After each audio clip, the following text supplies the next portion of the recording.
नमस्कार दोस्तों आज के इस वीडियो में हम एक ऐसे घटनाक्रम को समझने की कोशिश करेंगे जहां अर्थव्यवस्था, अंतर्राष्ट्रीय राजनीति और कूटनीति तीनों एक साथ जुड़ती हुई दिखाई देती है और जहां जवाबों से ज्यादा सवाल अहम हो जाते हैं, क्योंकि कुछ फैसले इतने अचानक लिए जाते हैं कि उनका टाइम अपने आप में एक कहानी कहने लगता है। अभी कुछ दिन पहले तक अमेरिका भारत पर टैरिफ बढ़ाने का दबाव बना रहा था और यह कहा जा रहा था कि भारतीय उत्पादों पर भारी टैक्स लगाया जा सकता है। लेकिन फिर क्या हुआ? अचानक एक फैसला आता है और भारत पर लगाया गया टैरिफ घटाकर सीधे 18% कर दिया जाता है, जो अपने आप में एक बड़ा सवाल पैदा करता है और एक बड़े बदलाव की तरफ इशारा करता है। इसी समय सोशल मीडिया पर एपिस्टीन फाइल्स को लेकर कई तरह के दावे और चर्चाएं तेजी से फैलने लगती हैं और इसके तुरंत बाद भारत सरकार का एक और अहम फैसला सामने आता है कि भारत अब अमेरिका और वेनेजुएला से कच्चे तेल खरीदेगा और यहीं से लोगों के मन में सवाल उठने शुरू हो जाते हैं। वैसे सवाल ये नहीं है कि कौन सही है और कौन गलत है, सवाल ये है क्या यह सिर्फ एक इत्तेफाक है या फिर इसके पीछे कोई गहरी रणनीति काम कर रही है। अब सबसे पहले यह समझना जरूरी है कि टैरिफ आखिरकार होता क्या है, क्योंकि बिना इसे समझे हम आगे की राजनीति को नहीं समझ पाएंगे। तो पहले बात करते हैं कि टैरिफ क्या है।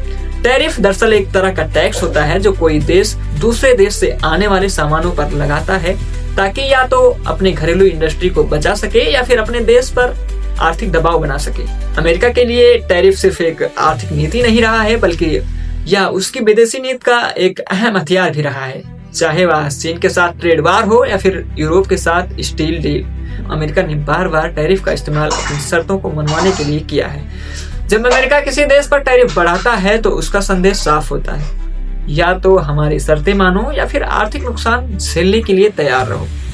अब अगर भारत और अमेरिका के रिश्तों को देखा जाए तो ऊपर से रिश्ते काफी दोस्ताना लगते हैं, काफी सहज दिखाई देते हैं, लेकिन जमीनी हकीकत इससे कहीं ज्यादा जटिल है। अमेरिका का कहना है कि भारत अपने बाजारों को पूरी तरह से नहीं खोलता है और भारतीय टैरिफ अमेरिकी कंपनियों के लिए नुकसानदायक है। वहीं भारत का तर्क ये है कि हर विकासशील देश को अपनी घरेलू इंडस्ट्री को बचाने का पूरा अधिकार है। और फिर इस खींचातानी के बीच जब टैरिफ को बढ़ाने की बातें जोरों शोरों से चलने लगी, तभी अचानक फैसला आता है और टैरिफ कम कर दिया जाता है और यहीं से शुरू होता है सवालों का घेरा, जहां से सवाल उठना शुरू हो जाते हैं।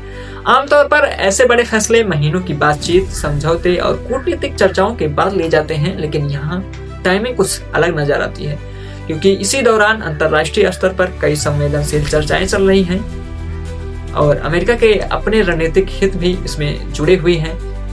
अगर हम ट्रंप प्रशासन का पुराना रिकॉर्ड उठाकर देखें तो उनका तरीका हमेशा से यही रहा है कि पहले दबाव बनाओ, फिर डील निकालो, कभी टैरिफ के जरिए तो कभी प्रतिबंधों के जरिए, कभी कूटनीतिक दबावों के जरिए।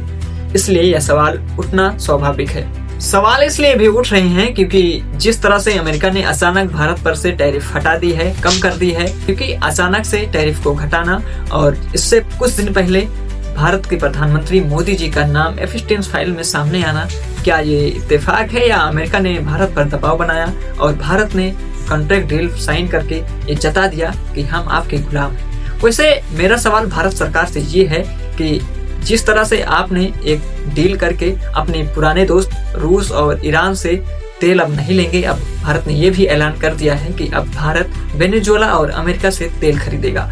अब भारत रूस से तेल नहीं खरीदेगा और इसके बदले अमेरिका ने भारत से 18% टैरिफ घटा दी है। अच्छा, कुछ लोग सोच रहे होंगे कि पहले टैरिफ 50% था, अब 18% हो गया और तेल तो वैसे भी भारत रूस से खरीदता था और पैसे उसमें भी देते थे, अब हम अमेरिका को पैसे देंगे तो इसमें गलत क्या है। और कुछ लोग सोच रहे होंगे कि टैरिफ 50% से भाई 18% पर आ गई, ये तो भारत की जीत है। और जिस तरह से हमारे देश में इस जीत को सेलिब्रेट किया जा रहा था, प्रधानमंत्री अपने सांसदों के द्वारा उनको प्रधानमंत्री को माला तक पहनाई गई, लोग बीजेपी के लोग खुशियां मना रहे हैं कि भारत से टैरिफ कम हो गई। लेकिन मैं उनसे सवाल पूछना चाहता हूं कि यही वो ट्रंप का कार्यकाल था और मोदी जी का ही कार्यकाल था कि 2014 के पहले जो भारत पर टैरिफ थी ना मेरे भाई, वो 5%, 7%, 4% तक टैरिफ थी।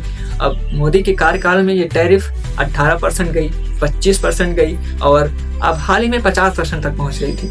और फिर से ट्रंप ने वही टैरिफ घटाकर 18% कर दी। तो इससे आप समझिए, वही टैरिफ पहले 5% थी, अब वही टैरिफ 18% हो गई। इसमें फायदा किसका है? मुझे तो समझ नहीं आ रहा है कि लोग इसको सेलिब्रेट क्यों कर रहे हैं। आखिरकार कहीं ना कहीं से हमारा दो तरह से नुकसान हुआ है। टैरिफ तो हम पर पहले भी लगी थी, थोड़ा से उसमें राहत हो गई, और हमने अपने सबसे भरोसेमंद दोस्त रूस को खो दिया शायद, क्योंकि रूस से दोस्ती तोड़ना हमारे लिए हानिकारक हो सकता है। क्योंकि रूस वही देश है, जब पूरी दुनिया मतलब भारत के अगेंस्ट हो गई थी, तब रूस ने बिना कुछ सोचे समझे भारत की मदद के लिए आगे आया था और भारत को बचाया था।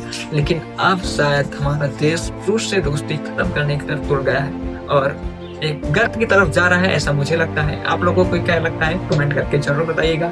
वीडियो पसंद आए हो तो वीडियो को लाइक करिएगा, चैनल को सब्सक्राइब जरूर करिएगा।